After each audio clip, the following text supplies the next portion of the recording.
새 출발의 책 역대기 말씀을 나누고 있습니다. 어제 역대상 17장에서 하나님께서는 다윗과 영원한 언약을 세워주셨습니다. 그 유명한 다윗 언약을 세우신 거죠. 다윗의 후손이신 예수 그리스도께서 성전을 세울 것이고 그 왕자가 영원할 것이라는 하나님의 약속, 그것이 다윗 언약이었습니다. 그리고 오늘 역대상 18장부터 20장까지는 다윗이 전쟁에서 승리한 승전 기록입니다. 이것이 보여주는 게 뭐냐면 하나님이 우리에게 약속하셨으면 우리가 해야 할 것은 팔짱 끼고 가만히 있는 것이 아니라 우리에게 맡겨진 싸움을 치열하게 싸워야 한다는 것을 보여주는 겁니다. 그러니까 이것이 신앙이라는 거죠. 이 부분에서 헷갈리는 게 많습니다. 모든 것이 하나님의 은혜라고 하는데 그러면 나의 영역은 얼마인가? 어떻게 이 조화를 이루어야 되나? 왜 다 하나님이 한다고 하면서 왜 우리에게 전쟁이 남아있나? 이제 이 부분에 대해서 제가 가장 좋은 해석이라고 생각하는 분이 이상준 목사님인데, 목사님이 이제 그의 책에서 이렇게 쓰신 표현이 뭐냐면 하나님 100%, 나 100% 이렇게 말씀을 하시는 거예요. 그러니까 모든 것이 하나님이 하신 거다. 하나님 100이다. 하나님의 은혜요, 전적으로 하나님의 능력과 지혜라고 고백하고 그 다음에 나 100, 내가 할 수 있는 최선을 다해서 땀 흘려 노력하라는 겁니다. 하나님이 해주니까 나는 가만히 있는 게 아니라 마치 내가 다 해야 되는 것처럼 100을 하라는 거예요. 그렇지만 결과적으로 우리의 고백은 하나님 100입니다. 그러니까 정확하게 말하면 하나님 100, 그 다음에 나 100, 그리고 결과적으로 하나님 100.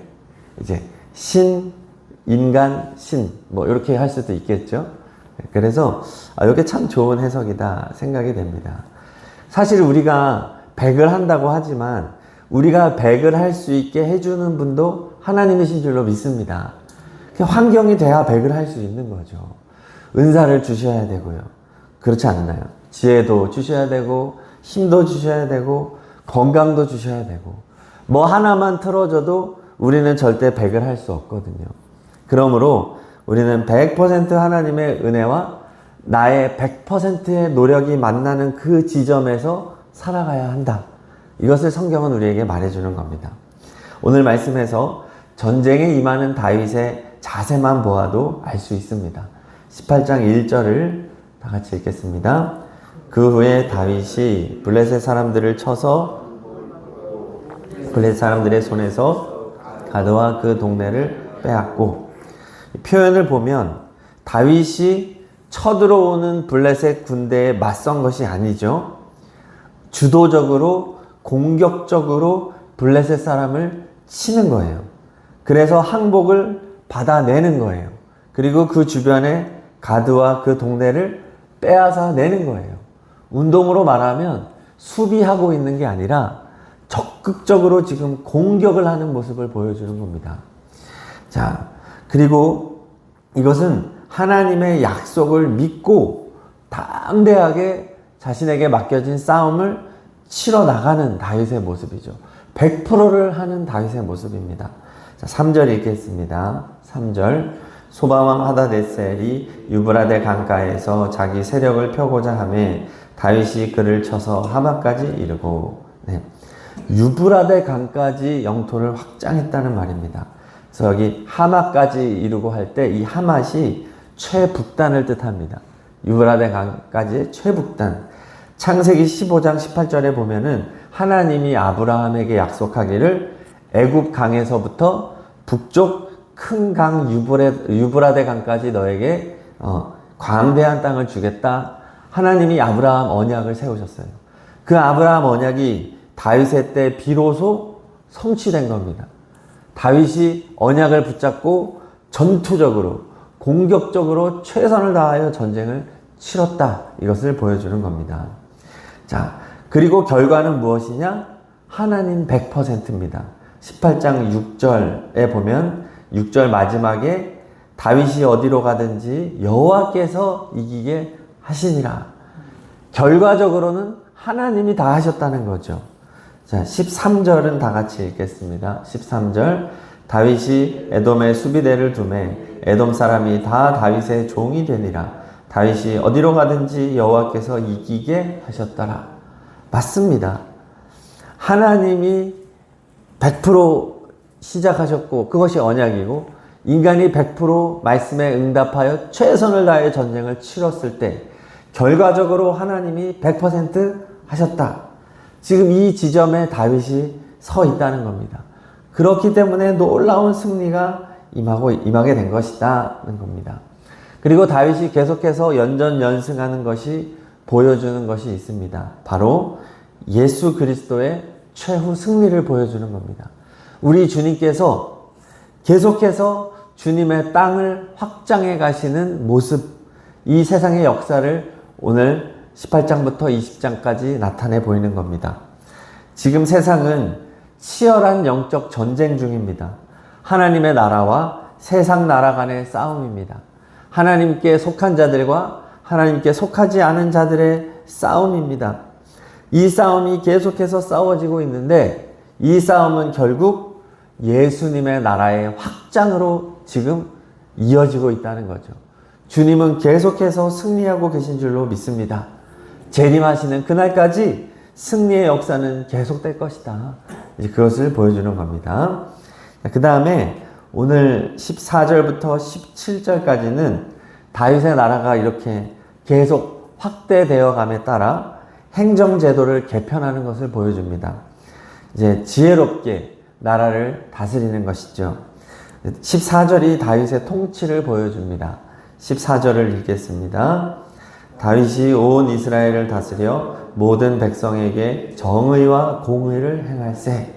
네. 정의와 공의로 세상을 다스리시는 예수 그리스도를 보여주는 것이죠. 단순히 영토를 확장하는 전제군주의 모습이 아니라 하나님의 방식대로, 하나님의 말씀대로 이 땅이 확장되어 가고 다스려지는 그런 천국의 모습을 보여주는 겁니다. 예수님께서 이러한 승리를 이루어가고 계시다는 거죠. 이 세상에서는 정의와 공의로 다스리는 지도자를 찾기가 매우 어렵습니다. 그래서 우리가 탄식이 나오죠. 그러나 우리 예수님께서 다스리시는 나라는 정의와 공의가 강같이 흐르는 그러한 나라인 줄로 믿습니다. 그러니 우리가 천국을 소망하는 것이죠. 또 이 땅에서도 예수님이 다스리시는 나라를 우리가 소망하는 겁니다. 주님이 왜 주인 되셔야 합니까? 사람이 주인 될 때는 정의와 공의가 흐를 수 없기 때문에 그렇습니다.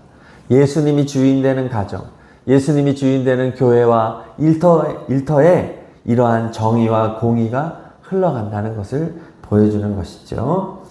자, 그런데 주님께서는 이렇게 주님의 영토를 확장할 때 자신의 군사를 통해서 일하신다는 겁니다. 바로 우리들이지요. 날마다 말씀과 기도로 훈련받고 순종의 삶을 살아가는 자신의 백성을 통하여 하나님의 영토를 확장해 가시는 그러한 예수님을 보여주는 겁니다. 자, 그리고요, 오늘 말씀에서 다윗이 전쟁을 치르는 이유가 약속의 땅을 차지하는 것만 있지 않다는 것을 보여줍니다. 18장 8절을 읽겠습니다. 8절. 또 하닷 에셀의 성읍 디브핫과 군에서 심히 많은 놋을 빼앗았더니 솔로몬이 그것으로 놋대야와 기둥과 놋그릇들을 만들었더라. 11절 읽겠습니다. 11절. 다윗 왕이 그것도 여호와께 드리되 에돔과 모압과 암몬 자손과 블레셋 사람들과 아말렉 등 모든 이방 민족에게서 빼앗아온 은금과 함께하여 드리니라. 아멘. 자, 다윗이 전쟁을 통해서 얻은 은과 금과 놋 등의 전리품들을 자신의 왕궁을 채우지 않고 하나님께 바치고 있는 겁니다. 그 다음에 이렇게 바쳐진 것이 8절 후반부에 말하듯이 이 재료들을 가지고 솔로몬이 성전의 도구들을 만들고 있는 거죠. 예배의 도구, 하나님을 위한 도구들로 이 재료들로 사용되고 있었다는 겁니다. 그렇습니다. 다윗의 승리는 성전 건축을 위한 준비였다는 거죠. 네. 정말이지 다윗이 행하는 모든 것은 하나님의 성전을 향하고 있다. 이것을 보여줍니다. 다윗은 자신이 성전을 짓고 싶은 소원이 좌절이 되었지만 건축될 성전을 바라보는 겁니다.